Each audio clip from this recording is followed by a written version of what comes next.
Hello guys, നമ്മളിന്ന് എങ്ങോട്ടാ പോകുന്നത് വെച്ചാൽ മേമേൻ്റെ വീട്ടിൽ പോവാണ്. അപ്പം നമ്മളെ കൂടെ ആരാളുള്ളത് അറിയോ? അങ്ങനെ നടന്നത് പാടത്തേക്ക് എത്തി. പാടത്തെത്തിയപ്പോൾ നല്ല വെയിൽ. പിന്നെ ഓട്ടോറിക്ഷ കിട്ടി വേഗം മുക്കത്തെത്തി. മുക്കത്തുനിന്ന് വേഗം കുന്നമംഗലം ബസ് കയറി നേരെ കുന്നമംഗലത്തേക്ക് വിട്ട്.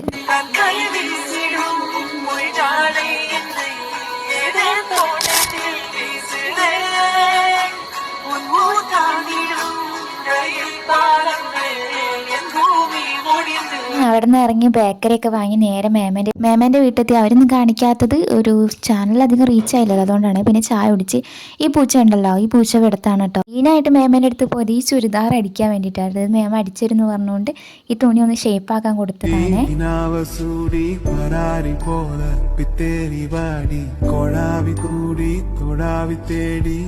അങ്ങനെ ഫുഡെല്ലാം കഴിച്ചു കഴിഞ്ഞ് ഞാൻ ഉറങ്ങിയിട്ട് വരാം. അങ്ങനെ ഉറങ്ങി വെച്ചാൽ 4 മണിയായി. അപ്പൊ അടുത്ത വീഡിയോ കാണാം.